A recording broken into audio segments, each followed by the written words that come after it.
welcome to all our guests here as well as the panelists. The topic today we are going to discuss is FinTech Fusion, new ways to serve the customer. Now, let me begin by setting the agenda here. Now, today our customer expect everything at their fingertips, including banking. And customer expectations have changed, and it has changed drastically, especially in the last few years. Today's customer can order a grocery, book a cab, stream a movie, and so their expectation from banking is also something very, very similar. They don't see banking as a different product, but they see one seamless experience which they want to adapt. Now, keeping that in mind, the cooperative bank, with their deep community roots and customer trust, this presents both an immense opportunity as well as a huge challenge to you. The question is not about whether to adapt, but the question is, if you don't adapt, your customer will. And your customer will adapt, if you give them the same service, probably you, if not you, then someone else. Customer is not willing to wait in today's world. My name is Prem Prakash, and I am part of Ruger as SVP for India Business, a new age fintech and program management company that's rapidly disrupting the industry. My career includes some of the marquee names like ICICI Bank, American Express, Worldline, and FIS. Today, we have a stellar panel with us, one of the industry experts, the leaders in their own spheres. And before we delve into the subject of FinTech Fusion, I would request each of them to introduce themselves in a shortest possible time. Sir, please, over to you, sir. Sure. Thank you very much. Namaskar. My name is Adil Gandhi. I head Prime Cooperative Bank as a managing director. I am stationed out at Surat location. I think Prime, we all know we are one of the top 10 banks across the Gujarat, and we are 27th pan-India. So that is all about us. We had a business mix of around 4,200 crore and growing on a fast track. And most of the technological advancement, you find the new technology you will find in our bank. So that is how we believe to work forward. Thank you. Thanks a lot. I'm Dr. Siddharth Shukla. And basically, અમે જે discuss કરતા હતા કે local લેંગ્વેજમાં વાત કરીએ તો વધારે સારું રહેશે. સો હું પહેલાં બેંકનું નામ સરદાર ભિલાડવાલા કરીને હતું. Now it is SBPP Cooperative Bank. I am associated with that bank since last 3.5 years. Bank is doing really good. પણ એ જે ટિપિકલ cooperative banksના પ્લસ અને માઇનસ હોય, that still we are also facing. 2022ની આસપાસ બેંકનો બિઝનેસ લગભગ 1200 કરોડનો હતો, અત્યારે લગભગ 1750 કરોડનો છે. We are doing ફેરલી good and we hope with this association કંઈક શીખીને કંઈ નવા ટેકનોલોજીકલ એડવાન્સમેન્ટ સાથે હજી આપણે કોઓપરેટિવ સેક્ટરને અને પર્ટિક્યુલરલી અમારી બેંકને મદદ કરી શકીએ. That is the expectation and I am still in the process of learning only. You have mention that we are expert but we are still learning. I hope same for. Thank you. Thank you. Good afternoon, everyone. My name is Samit Kumble. I'm heading the digital vertical, digital and product for SVC Cooperative Bank, along with the marketing and corporate communication as well, based out of Mumbai. Again, as the gentleman on the forum said, yes, it's every bank is going through evolution and we have to adapt for it. So SVC Bank is also part of this digital ecosystem where we are upgrading ourselves for all various initiatives. Thank you. Hello. Namaskar. Panellist મારા સહસાથીઓ, આમંત્રિત guest તથા વિવિધ બેન્કોમાંથી આવેલા CEO, MDO અને આમંત્રિત બીજા પત્રકારોને, હું પોતે કમલેશ શાહ માણસા નાગરિક બેંકમાં સર્વિસ કરું છું. મારે 44 વર્ષનો એક્સપિરિયન્સ છે અને મારી બેંક 53 વર્ષ જૂની છે. Vocal for local A base ઉપર આ ગુજરાતીમાં જ હું સંવાદ કરીશ. Myself, Paresh Leelawala from Associate Cooperative Bank, Surat. Our business is, our bank business is 375 crores, and myself CEO from last 4 years. I'm working with the cooperative bank in last 25 years. Thank you. नमस्ते, हम पहले मिल चुके हैं। Sujit A Singh, MD and group CEO of Sintex group. Last हम लोग 15 सालों से हम लोग फिनटेक में काम कर रहे हैं और बहुत सारी इकोसिस्टम के लिए हम लोग काम कर रहे हैं। वो इकोसिस्टम में जो भी आईटी डेवलपमेंट है, इंफ्रा है, we can working for that. और हम चाहते हैं कि उसका जो बेनिफिट है cooperative bank, urban cooperative bank, they can avail. Thank you so much. Thank you sir, thank you for introducing yourself. जैसा सर आपने बोला वोकल फॉर लोकल, मैं ट्राई करूँगा, गुजराती तो मुझे नहीं आती है, बट मैं ट्राई करूँगा to switch between Hindi and English as much as possible sir, right sir. Okay, before wasting any time let me straight away सीधा हम लोग डिस्कशन के बारे में बात करते हैं। और जो आज की डेट में बज़वर्ड चल रहा है सर, फिनटेक फ्यूजन, राइट, और उसमें भी एक बहुत बड़ा बज़वर्ड चलता है सर एपीआई स्ट्रैटेजी के बारे में।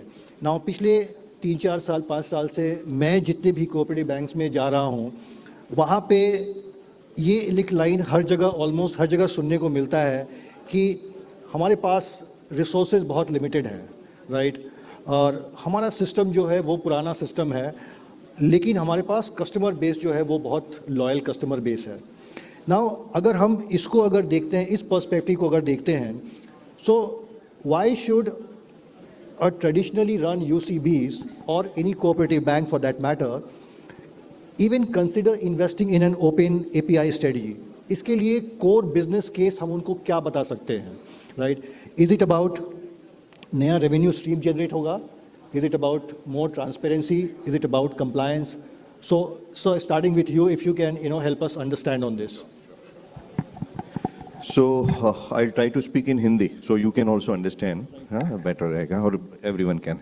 So basically rightly mentioned by him, जैसे cooperative banking की बात करें specifically when we are sitting here Gujarat में, तो most of the banks are very pioneer banks, काफ़ी सालों से operations में है.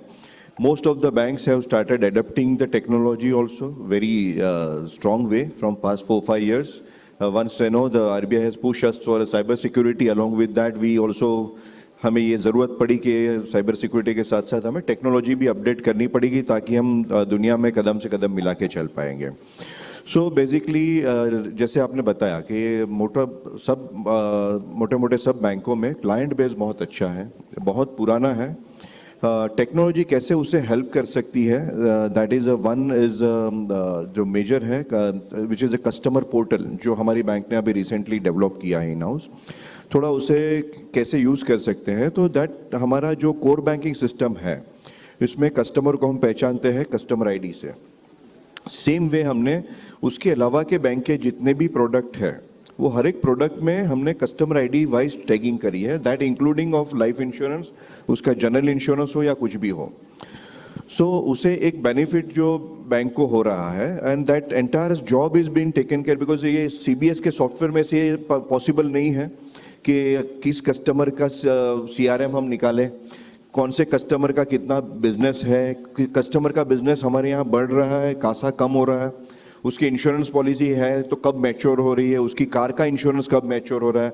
तो दैट ऑल जॉब अगर आप सीबीएस के एंड से देखेंगे या तो एक्सेल पे देखेंगे जो हम मोस्ट ऑफ द बैंक करते हैं, तो that seems to be impossible. So basically एक एपीआई बेस्ड सॉल्यूशंस आप वी हैव डेवलप्ड कि जिसमें से हमारा सीबीएस हमने जो पोर्टल डेवलप किया है सीआरएम का उसके साथ एपीआई के थ्रू से कनेक्टेड है एंड एंटायर डे का जो कस्टमर का transaction including high value transaction, किसके अकाउंट से बड़ा पैसा आया है, किसके अकाउंट से पैसा गया है, so that entire part is helping us to track the customer life cycle management so well. दूसरी चीज़ है हमने अभी उन्हीं को एपीआई को जोड़ा है बेसिकली उनकी 360 स्टेटमेंट के एंगल से। तो आई थिंक बहुत कम इवन आज के डेट में प्राइवेट सेक्टर बैंक ऐसे है जो कस्टमर का 360 स्टेटमेंट दे रहे हैं। 360 दैट मीन्स कि बैंक में उसका लॉकर है तो उसका भी स्टेटमेंट में उल्लेख आ जाएगा, बैंक में उसकी एफडी है, बैंक में उसका कासा है, उसके बच्चे की रिकरिंग अकाउंट है, या तो फैमिली की XYZ अकाउंट है, या तो उसका जनरल इंश्योरेंस है, कार का इंश्योरेंस है, ये डेट को मैच्योरिटी हो रही है, उसकी लाइफ इंश्योरेंस की सम एश्योर्ड कितना है, वैलिडिटी कितनी है। सो वो पूरा डेटा एक ही स्टेटमेंट में अगर कस्टमर को मिल जाए तो यू कैन इमेजिन जो एक इम्प्रेशन है कस्टमर को देखने की कोऑपरेटिव बैंक के एंगल से, वो पूरी चेंज हो जाएगी। और मेरा बहुत दृढ़ मानना है, बहुत क्लियर हूँ मैं ये बात पे, कि बीइंग अ कोऑपरेटिव बैंक अगर हम अपनी सोच को थोड़ा चेंज करेंगे, RBI ये सब करने के लिए कभी भी मना नहीं करती है कि भाई आप टेक्नोलॉजी एडेप्ट मत करो, या तो आप छोटे हो तो ये नहीं कर सकते हैं। There are always cost effective measures, there are always way. जैसे हमने क्या किया, जैसे काफ़ी कुछ चीज़ें हमने इन हाउस डेवलप करी है। So we have hired some software team people in our bank, जिनको हमने पेरोल पे लिया है और उनके थ्रू से हम ये डेवलप करा रहे हैं। That is really helping us to understand customer so well. Second एक जो चैलेंज है, I will continue one more very nice initiative which we have taken, कि जनरली आई थिंक जो 100+ एम्प्लॉय स्ट्रेंथ वाली बैंक है, तो जहाँ पे हम अभी जो HR के सॉफ्टवेयर है वो बेसिकली हम यूज़ करते हैं just for a payroll purpose. उससे ज़्यादा I don't have seen much usability of that software. So that software has been speaking with one more portal which we have developed, कि जिसमें वो बच्चे का पूरा लाइफ साइकिल, मतलब ये एम्प्लॉय कब ज्वाइन किया है, एंड उसने कब कौन सी ब्रांच में कब ट्रांसफ़र हुआ है, व्हेन ही हैज़ प्रमोटेड, उसके कुछ इतने लाइफ साइकिल में कहीं कुछ उनको अप्रिशिएशन लेटर क्या मिले हैं, उसका कुछ मेमो मिला है तो वो क्या मिला है, किस सब्जेक्ट को लेके मिला है, even his family history, family में कौन कौन है, उनकी पॉलिसी नंबर क्या है। And that entire portal is available not only for the employee but for also for the management. Simultaneously वही पोर्टल में हमने एक जो किया है, I think recently we demonstrated it during the course of our RBI audit, and they have really appreciated it, मतलब ये software के बारे में। इंक्लूडिंग दूसरा चैलेंज होता है कि अभी हर एक बंदे को पता है कि बैंक में अगर कोऑपरेटिव को आगे बढ़ाना है तो एवरीवन हैज़ टू वर्क, साथ में सेल्स, डेवलपमेंट, बिजनेस फ्रंट पे भी हमें इतना ही स्ट्रॉन्ग कंट्रीब्यूट होना पड़ेगा, और वो कोई एक अकेला बच्चा नहीं कर पाएगा, या तो अकेले BM नहीं कर पाएंगे। तो हमने क्या किया है, we have share the target each and every employee level including sub staff, और वो टारगेट का भी ट्रैकिंग इसी पोर्टल के थ्रू से होता है। तो entire employee life cycle management is happening through one portal, again on the base of API, क्योंकि जैसे अकाउंट ओपन हो गए या तो लाइफ इंश्योरेंस पॉलिसी होगी, उनकी हम डेटा एंट्री CBS में करेंगे, उसमें हम किसने लीड जनरेट करी है, किसने लीड क्लोज करी है, वो डेटा इनपुट करते हैं, and straight away our API speak to the system. So उससे हमें जो MIS मैनेजमेंट है दैट इज़ वेरी एक्सेलेंट। तो ये 2-3 इनिशिएटिव्स काफ़ी अच्छे हैं, एंड इनफैक्ट एनीवन वांट्स आगे उनको एक कुछ जानकारी लेना है तो I will be really happy to help all of you on that front. So that is what about immediate initiative we have taken in our bank. Thank you, sir. That was really, really elaborate. Sir, anyone else want to speak about the Open API? જેવી મારા સાથી આદિલભાઈએ જે રજૂઆત કરી કે open AI એ આપણા બેન્કિંગમાં શું ઉપયોગમાં આવશે, તો એના ઘણા બધી વસ્તુઓ છે જે આપણે બેન્કિંગમાં ઉપયોગ કરી અને આપણા બિઝનેસમાં વધારો કરી શકીએ। એમાં સૌથી પહેલું કે જો તમારી બેંકમાં AI બેઝ કેમેરા લગાવવામાં આવે તો કસ્ટમર જેવો તમારી બેંકમાં દાખલ થશે એના ઉપરથી એનાલિસિસ કરી એનું માઇન્ડસેટ કઈ ટાઈપનું છે એ એનું એનાલિસિસ કરીને તમને ડેટા આપશે। એ ડેટા ઉપરથી તમે એના પાસે કઈ તમારી પ્રોડક્ટ વેચી શકશો, એ રજૂઆત તમારી બિઝનેસ વધારવામાં ઘણી ઉપયોગી થશે। પ્લસ તેમને કીધું કે તમારા જોડે જે સ્ટાફ છે તો એ સ્ટાફનું બિહેવિયર કઈ રીતનું છે, એ બિહેવિયરનું એનાલિસિસ કરી એની હિસ્ટ્રી એમાં નાખી અને તમે જાણશો તો એ સ્ટાફ તમારા બેંકને કેટલો ઉપયોગી થઈ શકે, કઈ રીતે ઉપયોગી થઈ શકે અને એનું આઉટપુટ કઈ રીતે તમે લાવી શકશો, એ પણ તમે open AI through AI through તમે મેળવી શકશો। આ બાબતે વધારે હું એ કહીશ કે હું પોતે આટલી એજે પણ AI શીખી રહ્યો છું અને એનો ઉપયોગ શું થઈ શકે એ મારી બેંકમાં એ હું અમલમાં કરવાનો છું, અને એ ઘણી બધી ઉપયોગી વસ્તુ છે શરૂઆતના બેઝે આપણી કોઓપરેટિવ બેંકને એમ લાગશે કે ખર્ચાળ વસ્તુ છે, પણ ખર્ચાળ પાછળથી તમને છે ને અર્નિંગમાં ફેરવી નાખશે અને એ અર્નિંગ તમારા માટે ઘણી ઉપયોગી થશે. એના એક માઇનસ પોઈન્ટ શું છે કે માઇનસ પોઈન્ટ એ કે તમારા જે કસ્ટમર છે એની જે હ્યુમન ટચ છે એ આપણી યુસીબી પાસે જે છે ને એ નેશનલાઇઝ બેન્કો કે પ્રાઇવેટ બેન્કો પાસે પણ નથી. એ જે હ્યુમન ટચનો ઉપયોગ અને એઆઈનો ઉપયોગ બેનો સંયુક્ત સહારો મળશે તો તમારી બેંક અવશ્ય આગળ વધશે એવું મારું ચોક્કસપણે માનવું છે. Thank you, sir. You want to speak something on API? Actually जो ओपन एपीआई की हम लोग बात कर रहे हैं तो मैं तो बैंक को जितने भी कोऑपरेटिव बैंक है, अर्बन कोऑपरेटिव बैंक है, मेरा सजेशन यही रहेगा कि जैसे आदिल सर ने बोला कि इन हाउस हम लोग डेवलप कर रहे हैं, that is a good step for the any cooperative bank, वो अपने यहाँ पे इन हाउस ही करें. इसलिए कि अगर एपीआई हम थर्ड पार्टी एपीआई कंज्यूम करते हैं तो दे विल बी कॉस्टिंग जाती है और हमारे कस्टमर तो लाखों में हैं. अगर लाखों में कस्टमर हैं तो इन हाउस हम लोग छोटे छोटे एपीआई डेवलप कर सकते हैं. उसके लिए किसी फिनटेक को हायर कर सकते हैं, इन हाउस कर सकते हैं. वो चीज़ें अगर इन हाउस चीज़ें होती हैं तो इन हाउस चीज़ें आगे चल के वो हमारे एसेट में काउंट होता है. अगर हम थर्ड पार्टी एपीआई कंज्यूम करते हैं तो that is for the liability for the bank. Absolutely right, sir. Whatever you develop as your own product, it actually, turns into an asset. But, general view ये है, sir, कि, bankers का जो prime, job है वो मतलब market में पैसे लेना और मार्केट में देना है, राइट? तो ये काम सर आप हमारे लिए छोड़ दीजिए एंड और ये काम हम आपको अच्छे से करके देंगे और वेरी कॉस्ट इफेक्टिव में करके देंगे.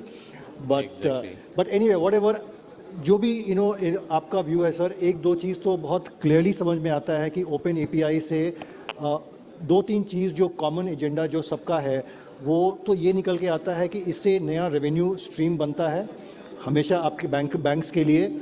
कस्टमर का रिटेंशन बेटर होता है, स्टिकनेस कस्टमर का ज़्यादा अच्छा होता है अपने बैंकों के साथ और ऑपरेशनली आप थोड़े ज़्यादा अजाइल बनते हैं आप, राइट? तो ये सब इनका इसका मेन बेनिफिट है. Please.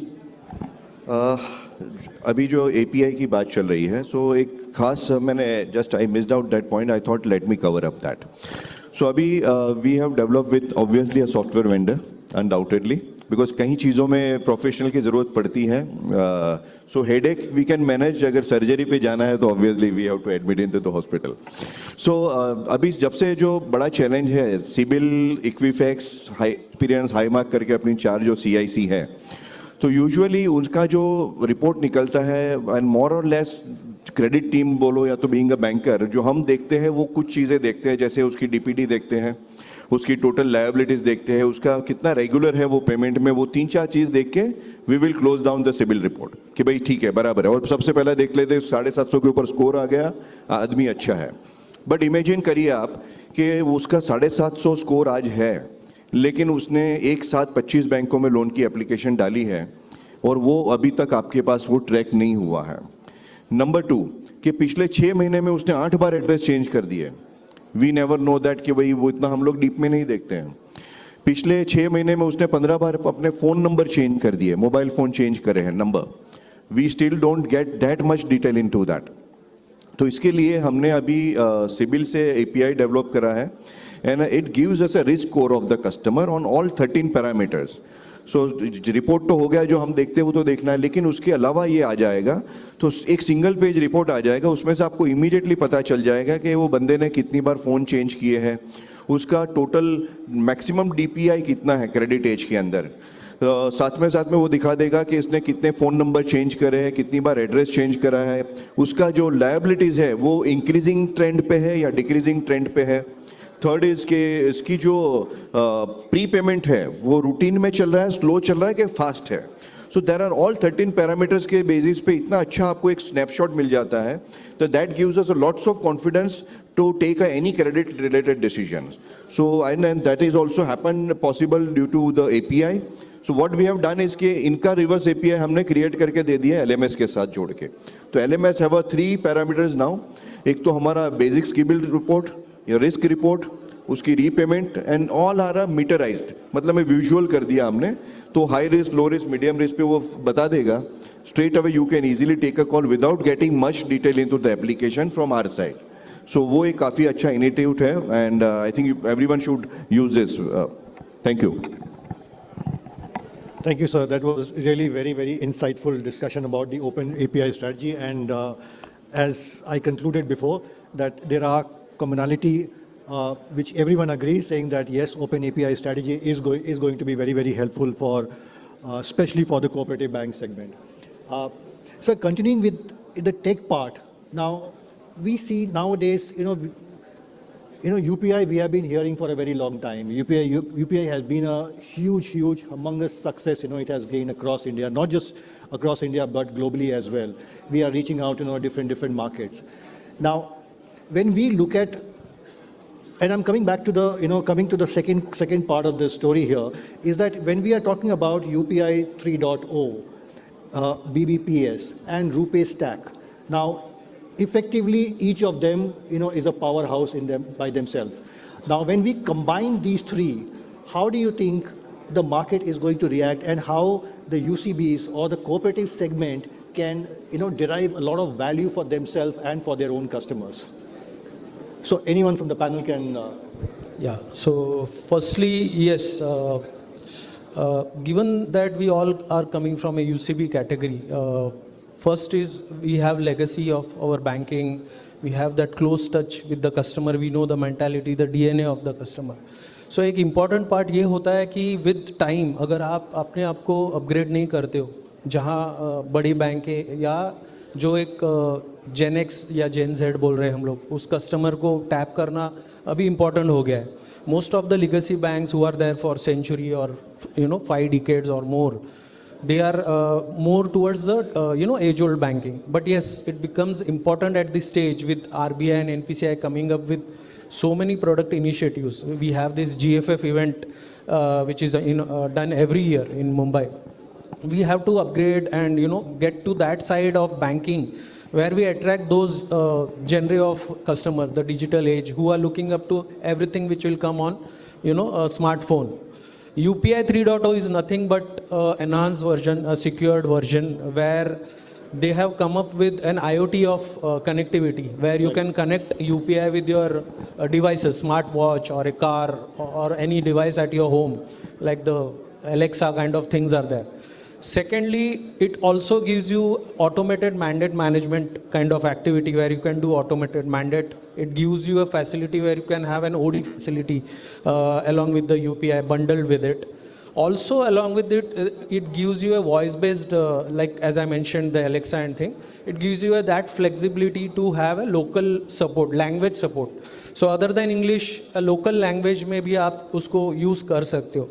And above all, what NPCI and RBI is looking for is to go global. So many countries, geographies are adopting the UPI, the success of UPI that India has got through the UPI and the QR code facility, the soundbox based facility for a merchant, और through an UPI app जिसमें आपका जो merchant receive करता है उसी में बज रहा है, उसी से वो पे आउट रिक्वेस्ट ले सकता है, उसी से वो अपनी बैंकिंग देख सकता है, ऑटो रिकॉन भी दे रही है. So that's what it's a 3.0 is nothing but A enhanced version which has come in the ecosystem. Yeah. Sure. And how do you think, this UPI 3.0, BBPS and RuPay, when you combine these three together, Yes. is going to help, the urban cooperative bank segment, and especially from the customer retention perspective? Again, important for every bank is today to have that stickiness. जो अपना customer है कहीं बाहर न जाए. Correct. जो facility आज मैं नहीं दे सकता हूँ वो कस्टमर कल कहीं और चला जाएगा जहाँ वो फैसिलिटी मिल रही है. कन्वीनियंस फैक्टर हो रहा है, यूज़र जर्नी या कस्टमर एक्सपीरियंस जिसकी हम हमेशा बात करते रहते हैं. So taking that into consideration, again BBPS is an ecosystem which is giving you a leverage where you can do all kind of your statutory payment or bill payment. एक NPCI ने एक इकोसिस्टम ही बना लिया है जहाँ पे आप जाके किसी भी मोड से आप पेमेंट कर सकते हो, वेदर इट इज स्टैट्यूटरी और non statutory. You can use UPI, you can use wallet और net banking, any platform to make effective seamless kind of payment where real time your bill payment is done, your accounts are reconciled and done. Another thing on RuPay, again, RuPay is an India-grown platform. Age-old, you know, the international card-based management application or provider like Visa and Master, they had their own legacy. And on Costum, again on the NPCI digital rail, I can say, RuPay has helped a lot for UCBs or private sector or public sector bank, that we have our own infra which is now internationally acceptable, the RuPay issued cards. जो acquiring part और issuing part within हमारे ecosystem banking में हो रही है. Cost term में भी it is cost effective compared to the international player. So and NPCI is growing RuPay with their own Nth reward program, which will attract customer to use more of RuPay card, and they are rewarded by way of reward program. Absolutely. Sir, you want to take this? Really very insightful discussion regarding this UPI and BBPS. That what he sir has told ki acquisition and retention. One of the basic thing is this technological advancements have made this world. हमारे customer को तो वो चाहिए, अगर वो particular service हम दे पा रहे हैं तो ठीक है, otherwise customer is having lot of options. So nowadays this technological advancement और एसोसिएशन जो अपने डिस्कस कर रहे थे, neo banking and this fintech के साथ association, sir has also added something to this. It is not as such कि it is something additional. It is now the need of hour. हम वो उस हिसाब से चेंज नहीं करेंगे, वो सर्विसेज हम नहीं दे पाएंगे जो दूसरी कॉमर्शियल बैंक्स दे रही हैं, तो definitely gradually we will be losing the people. Sir से जो बात हो रही थी एक डिस्कशन की, एक जनरेशन था जब पर्टिकुलरली एसोसिएशन होता था कोऑपरेटिव बैंकों के साथ में कि ना આપણે તો આ બેંક જ જોઈએ, આપણે બીજી બેંકમાં જવું નથી, particularly XYZ bank. That emotional value, somebody said about Gen X, Gen Z. હવે નવી જનરેશન છે, ધંધામાં આવી છે, સાહેબ મારી જોડે ટાઈમ નથી, હું આખો દિવસ ફેસબુક ઉપર ઓનલાઈન રહીશ પણ મારી જોડે ટાઈમ નથી બેંકમાં 5 મિનિટ આવીને ચેક સાઇન કરવાનું. તમારી બેંક જો યુપીઆઈ ઉપર લાઈવ હોય, તમારી બેંકમાંથી મને કોડ મળતો હોય તો હું સ્કેન કરીને પેમેન્ટ કરી દઉં. અધરવાઇઝ આઈ એમ લીસ્ટ બોધર્ડ કે કઈ બેંક મને સર્વિસ આપે છે, બીજી 4 બેંકો વાળા ઊભા છે. This is the fact. આજના સિચ્યુએશનમાં લગભગ આ સિચ્યુએશન બધાની જ હશે. અને આપણે પણ ક્યાંય નોકરી કરતા હોય તો we can not spend entire day કે નવો ચેક નાખવાનો છે એટલે પર્ટિક્યુલર બ્રાન્ચમાં જઈએ. ઓનલાઈન આપેલું જ છે આપણને NEFT RTGS. Now it is the very customary, કંઈ બહુ એડિશનલ નથી. હવે આપણે યુપીઆઈ બીબીપીએસના જમાનામાં છીએ. બીજું sir, I would like to say something additional also on to this. Something like collaboration, neo બેન્કિંગની વાત કરીએ કે ફિનટેકની વાત કરીએ. હવે આપણે જે કોઓપરેટિવ બેંક જે પર્ટિક્યુલર સિસ્ટમમાં કે ટાઈપમાં કે ભાઈ વાતાવરણમાં આપણે કામ કરતા છીએ, આપણું જે કોર કમ્પિટન્સી કહી દેવાય એ એવું છે કે આપણે એસોસિએટ છીએ, ગ્રાસરૂટ લેવલ ઉપર કસ્ટમર જોડે એસોસિએટ છીએ. કસ્ટમરને આપણા પ્રત્યે એફિનિટી પણ છે. આપણા બેંકના ચેરમેન કે એમડી કે સેક્રેટરી અને ફોન કરે પર્ટિક્યુલરલી, આપણે ત્યાં લગભગ 50% કસ્ટમર બેઝ એવો હશે જે બોર્ડમાં માણસોને જાણતો જ હશે અને બોર્ડના માણસો એને જાણતા હશે.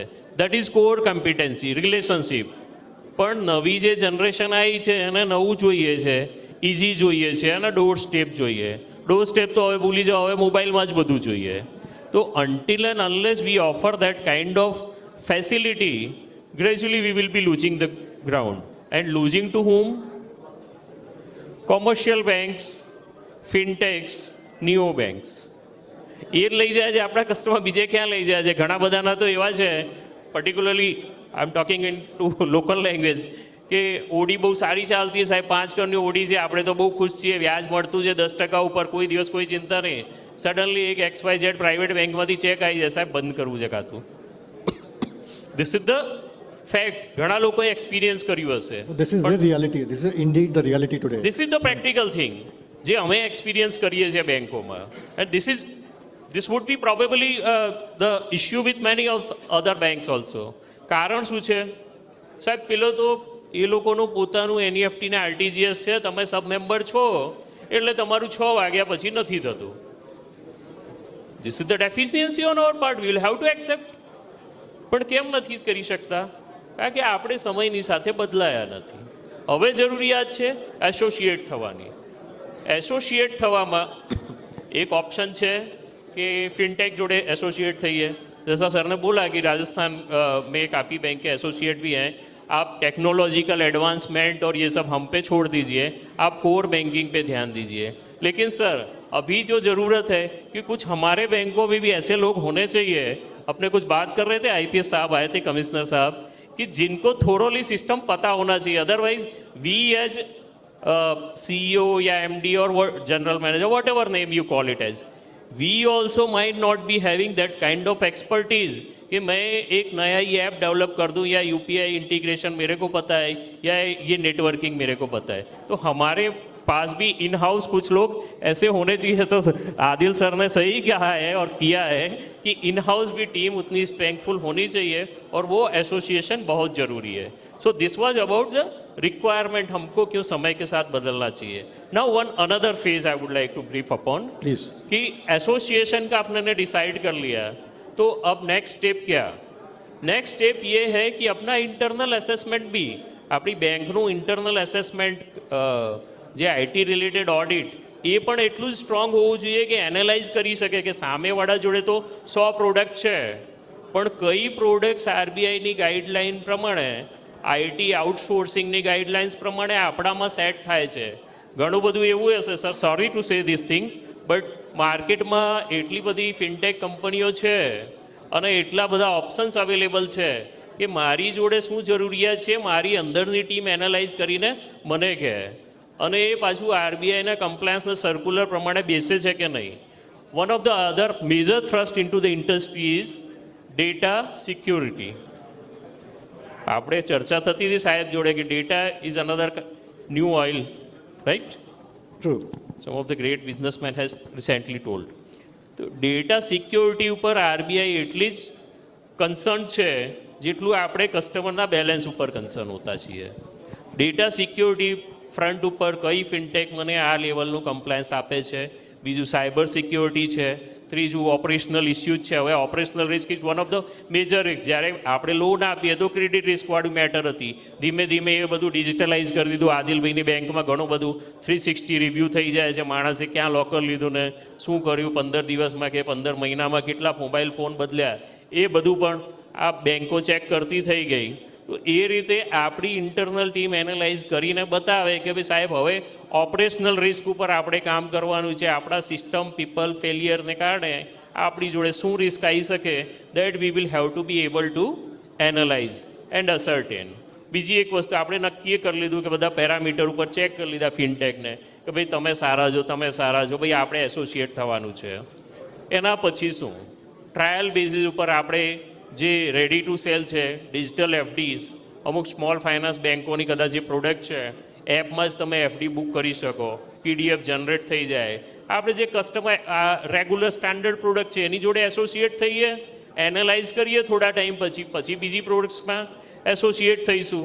પહેલું તો એ છે કે ભાઈ સાહેબ सर दूसरा कोऑपरेटिव बैंकों का एक क्या पर्टिकुलर कैरेक्टरिस्टिक है, सब कुछ तो ठीक है, पैसा भी नेगोशिएट कर दिया, आपने हमारे पीयर ग्रुप में कितनों के साथ एसोसिएशन किया हुआ है, दैट ऑल्सो मैटर्स. હું આવું તો પર્ટિક્યુલરલી 2, 3, 4 CEOs ને પૂછું કે સાહેબ તમે એસોસિએટ થયા છો, કેવું છે રિક્વાયરમેન્ટ તો છે પણ આપણી રિક્વાયરમેન્ટમાં એ ફૂલફિલ થાય છે, બીજું એકાદ ઇન્સ્પેક્શન થઈ ગયું આરબીઆઈનું એમાં કંઈ वादो तो नहीं काढ़ो, that is one of the prime. ये ग्रास रूट लेवल की चीज़ें हैं सर एसोसिएशन के लिए, लेकिन ये मैटर करती है हमारे जैसी मीडियम साइज की बैंकों के लिए. So again I am mentioning this thing. अरे પછી શું છે, નીડ ઓફ ધ આવર છે, એસોસિએટ થઈ ગયા, તમે ટ્રાયલ કરી લીધું એકાદ પ્રોડક્ટનું, દેન વી કેન થિંક અબાઉટ કે આપણી રિક્વાયરમેન્ટ શું છે. જે મોટી બેન્કોની છે કે સાહેબની એસવીસી જેવી બેંકની જે રિક્વાયરમેન્ટ હોય, કદાચ મારી બેંક માટે એટલું બધું રિક્વાયરમેન્ટ હોય જ નહીં. મારું તો એરિયા ઓફ ઓપરેશન જ લિમિટેડ છે. 2-3 વખત અરજીઓ કરી છે આરબીઆઈનાથી, વેટ એન્ડ વોચમાં રાખ્યા છે એરિયા ઓફ ઓપરેશન વધારવા માટે. That is another hurdle. હવે બીજું એક ક્વેશ્ચન થાય છે કે આ એપીઆઈ આ ફિનટેક કંપનીઓ તો એક્રોસ ઇન્ડિયા ઓપરેટ થાય છે, આપણે એની જોડે એસોસિએટ થઈએ, suppose for example digital landing માટે એસોસિએટ થયા, બરાબર છે, એ કસ્ટમર ક્યાંથી એક્રોસ ઇન્ડિયાના કસ્ટમર આપણને લાઈને આપશે, but another solution two this thing is આપણે પર્ટિક્યુલર એરિયા ઓફ ઓપરેશન જે છે એમને સર્વિસ આપીએ, એમાંથી ક્વોલિટી બિઝનેસ લઈએ. It could B one of the options. એટલે એવું છે કે રિક્વાયરમેન્ટ તો છે, એસોસિએશન પણ છે, અને ફાઇનાન્શિયલ વાયબિલિટી હોય તો આપણે એસોસિએટ થવાની હવે નીડ ઓફ ધ આવર છે. અધરવાઇઝ આપણે જો નહીં બદલીએ સમયની સાથે તો કદાચ 2-5 વર્ષમાં ઇન્ડસ્ટ્રી આપણને કમ્પલસરીલી બદલી કાઢશે, કાં તો પછી મોટું કોઈ ઓપ્શન આવશે કે આપણે મર્જર તરફ આગળ વધવું પડશે. So this is the bottom line. So this is what I can add all. Thank you, sir. It looked like that, you were very, very passionate when speaking about the change. And this passion, ideally should, be echoing in this room for everyone. Everyone should be thinking on those lines that, change is the only constant which everyone should look forward to it. And as I mentioned right in the beginning, if you will not, your customer will. It's as simple as that. So anything you want to add on this BBPS and UPay?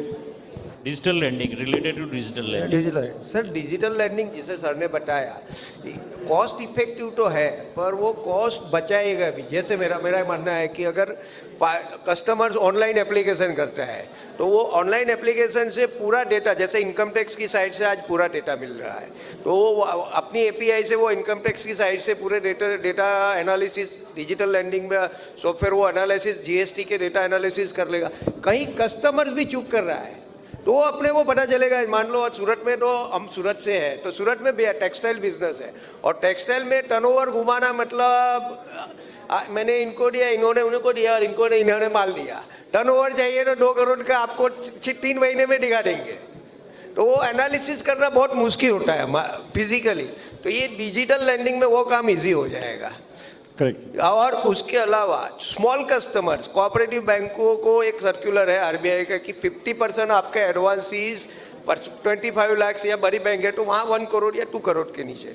तो वहाँ अगर हम हमारी costing, staff costing निकालेंगे तो वो बहुत ज़्यादा हो जाती है. उसके जितनी इनकम अर्न होगी ने उससे ज़्यादा ये कॉस्टिंग बढ़ जाती है.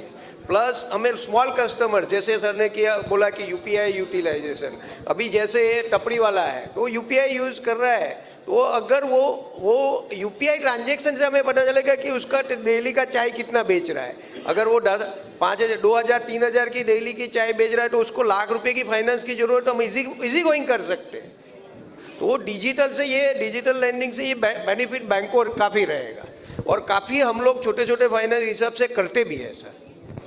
Thank you sir. हम लोग डिजिटल लैंडिंग के बारे में थोड़ा और विस्तार में बात करेंगे, बट उसके पहले Adil sir, let me ask you another very pertinent question here. Now, we spoke about different technology, API, BBPS, UPI 3.0, RuPay, and everything else around this. Now, when we talk about implementing this, obviously, two players, which is a buzzword nowadays, again, a fintech and neobank.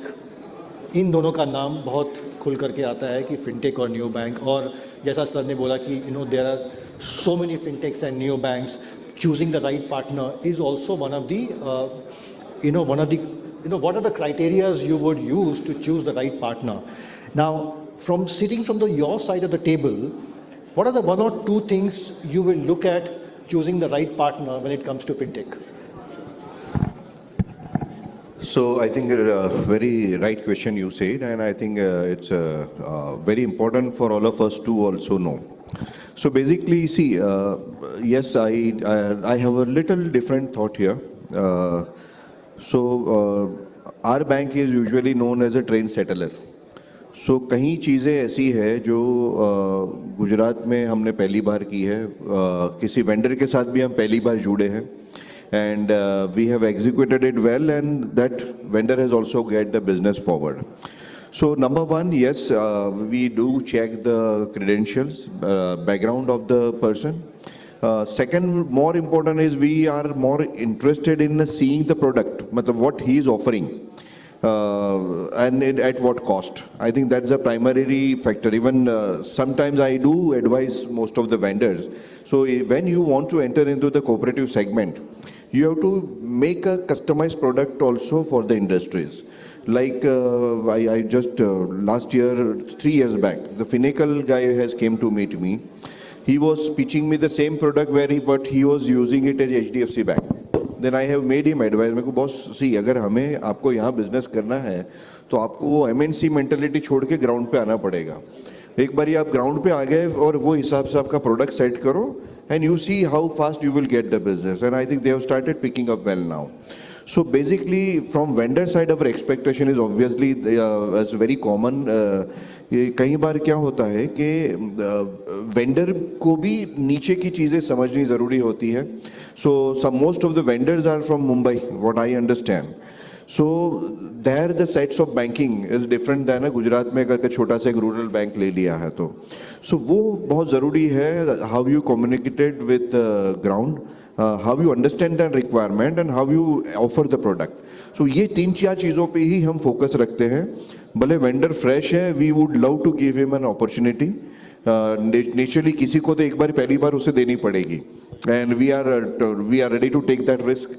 And definitely with all due compliance everything went well, so why should we not experiment the new things? So that is how we thought on that.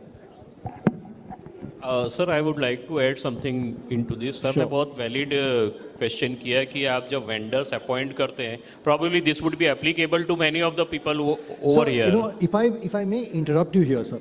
So, and I'm telling, and I'm saying this from a fintech, side of the story, is that can we not stop looking at them as a cost center कि ये मेरे लिए खर्चा है, right? और उसको हम as a partnership करके हम लोग उसको क्यों नहीं देखते हैं rather than only as a cost center or as a vendor? So your Exactly, sir. There is old saying that every threat is an opportunity also. तो cost center तो सर ऐसा है कि we all are into banking business. As such holistic approach जो लेते हैं कि business चलाना है, लास्ट में तो गुजराती में क्या कहते हैं कि अपने શેર હોલ્ડર્સને આપણે કેટલું ડિવિડન્ડ આપ્યું એ મેટર કરતું હોય છે અને કેટલું બિઝનેસ ગ્રોથ કર્યું ને કેટલું બચાવ્યું એ મેટર કરતું હોય છે।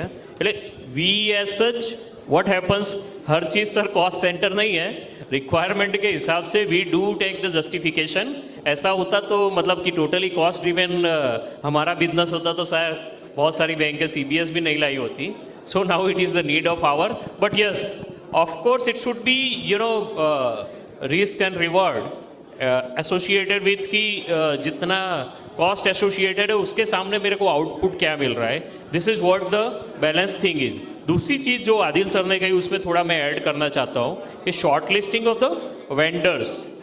तो सर स्पेसिफाइड गाइडलाइंस है कि हम क्या चीज़ आउटसोर्स कर सकते हैं, क्या किस हिसाब से वेंडर्स को अपॉइंट कर सकते हैं। RBI ने स्पेसिफाई किया हुआ है क्या क्या सर्विसेज आउटसोर्स होंगी, तो उसको मेजरली कंप्लाई करना चाहिए। दूसरा ऑलरेडी जो मैंने मेंशन किया हुआ है कि डेटा सिक्रेसी, साइबर सिक्योरिटी, हमारा डेटा अगर आपको शेयर होता है उस हिसाब से। अब पर्टिकुलरली लाइव एग्जांपल की मैं बात करूंगा। सूरत की एक बैंक है, अभी उन्होंने कुछ किया कि RBI को जो डेटा डंप जाता है उसके पहले मैं उसको थोड़ा स्क्रूटिनाइज कर लूँ उसके बाद वो जाएगा।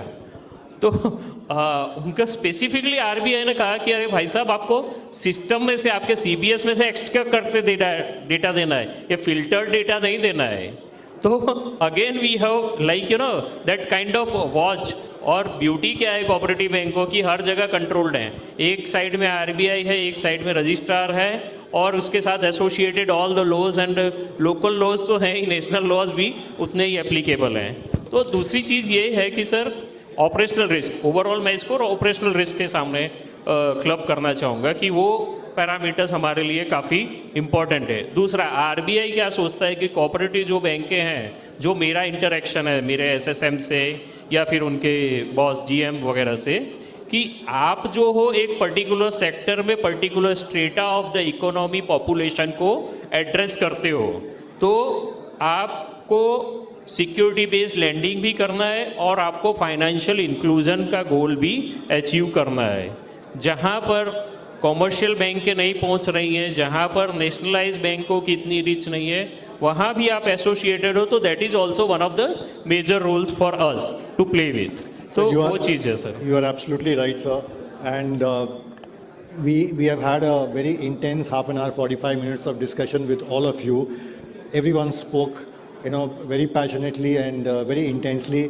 It was a great learning session for all of us, but my closing 2 or 3 points would be here is that, and I guess everyone would agree on this panel, and this message has come from you all, that collaboration is not an option, but it is going to be a strategy for everyone, especially for the cooperative bank segment.